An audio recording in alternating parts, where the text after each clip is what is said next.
tutorial we will show you how to use MIDI controllers with our latest LaserCube Ultra MK2. Let's dive in! Alright, so if you want to use the LaserCube Ultra MK2 with the MIDI controller, first you need to connect the controller to the built-in USB port. Once connected, go to the settings, then to USB MIDI and make sure it's enabled.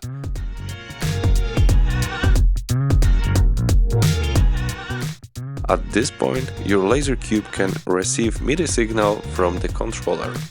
Now, return to the main screen and ensure that effects are turned on.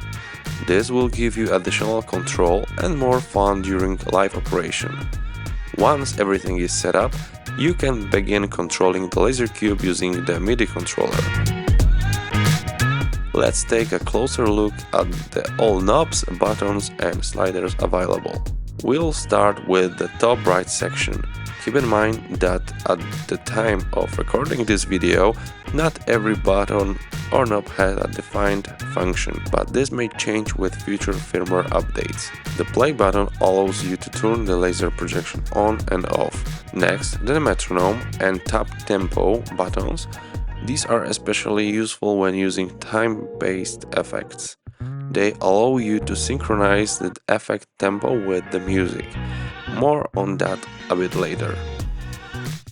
The knobs section controls intensity, projection size, position, rotation and animation speed. Let me show you how they work. The first knob controls intensity. The second knob is for fixed rotation. I will demonstrate this using a more static example.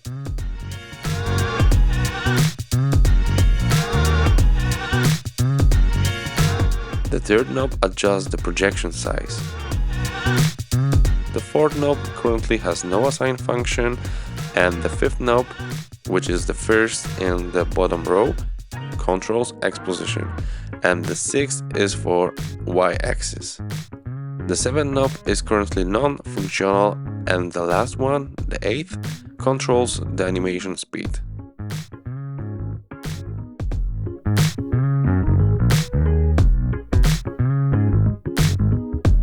The section below is currently inactive, but it's planned to be used for multi-cube laser shows in the future updates. Now let's move on the buttons. The scene launch section has been repurposed by us for playlist selection. You have 5 playlists mapped to these buttons. By default, they correspond to the first 5 playlists imported to the SD card included with your LaserCube. You can change the content assigned to these buttons, for example, your own playlist, but I will explain that a bit later. Next, probably the most obvious part, the 40 main buttons. By default, they trigger the first 40 animations in your playlist, or 48 animations in the case of the APC Mini MK2.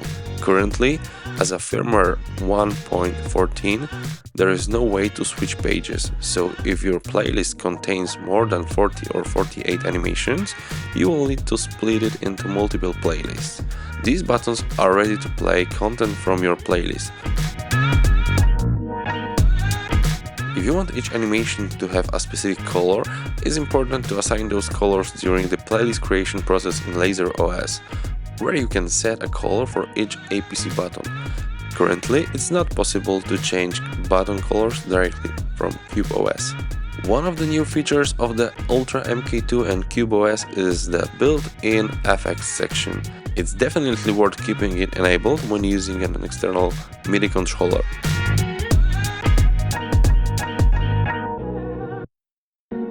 It adds a whole new layer of live control. Now let's talk about the sliders. The first slider, counting from the right, controls the master intensity of effects. The next group of sliders corresponds to the specific effects. Let's go through them. The first one, strobe effect. The slider controls its intensity, while the knob above it adjusts the speed. The second slider controls a softer strobe effect with a fade-in, fade-out mode, creating a more subtle vibe. The top knob once again controls the speed and the red button functions the same as before. The red button above the slider instantly triggers the effect at full intensity. Let's call it press and release. This will definitely come in handy during performances. The third effect is colorize, which gives your animation a rainbow-like appearance. It looks amazing with haze. The top knob controls the speed of the color transitions.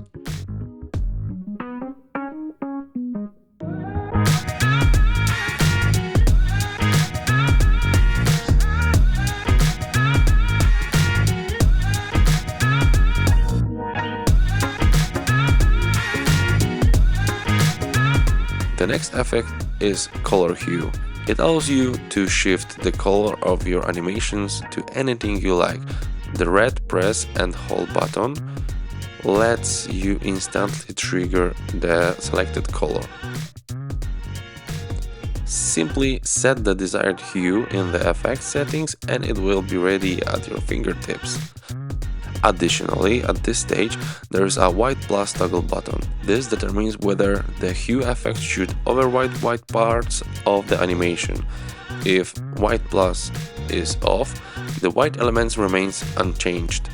But if white plus is on, the entire animation including white areas adapts to selected hue.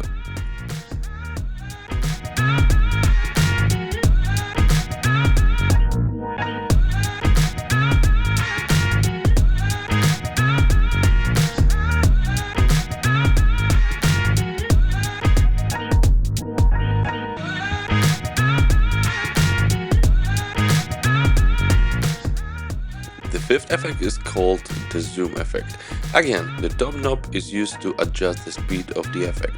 You can trigger this effect either with the red press and release button or simply by using the intensity slider.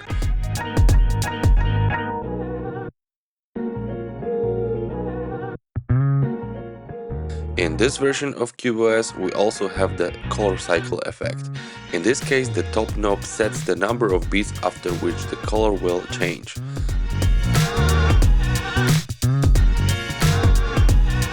Tempo settings. The purpose of the tempo menu is mainly for live DJ effects while a music track is playing. Let's see how it works on a zoom effect example.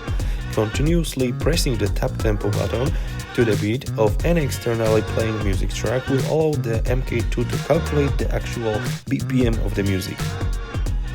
The metronome button will synchronize the beat to beat 1/4 beat bar. Don't forget to mark which is the first beat of a bar. You can also use the tempo knob to adjust the tempo during the live show.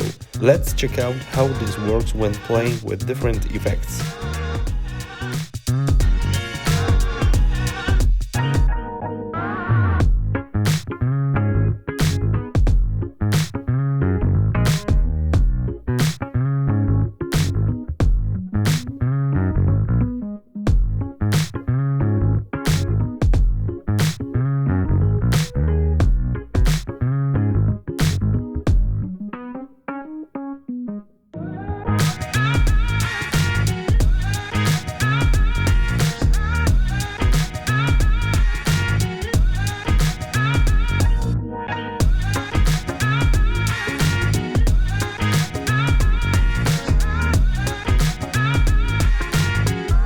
Last but not least, in this tutorial we want to explain how to link or unlink MIDI functions controls to your controller. For example, to assign a specific playlist or gain access to advanced features from the Settings tab. To do that, select the feature you want to map to the MIDI controller using the encoder, then press and hold it for 3 seconds. In our example, we use a playlist called Beams 1.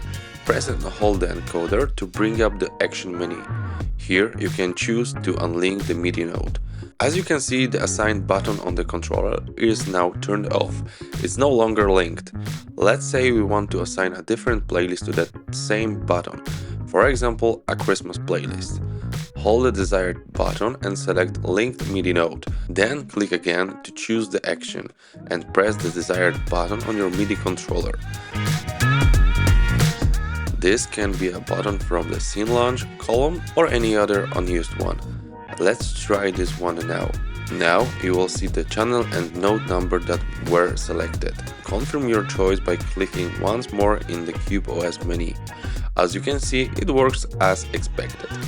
At this point, remember that buttons in this row supports only one fixed color, so you can't change their color in the Cube OS menu. If you want to use color-coded playlist, you will need to use either the scene launch column or one of the 40 main buttons. Let's check how it works with the purple color.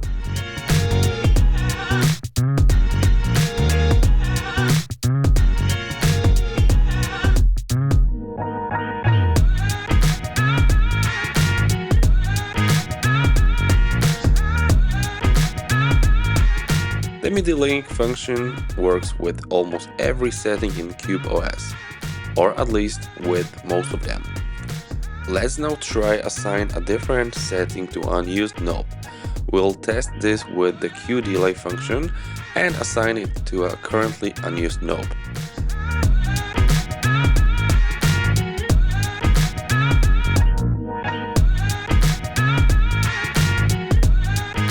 Alright, it seems to be working just fine. Let's return to the FX tab. If you want to reassign any of the existing links, you can do that at any time. Simply press and hold the encoder on the function you want to reassign and then link it to any button, knob or slider of your choice.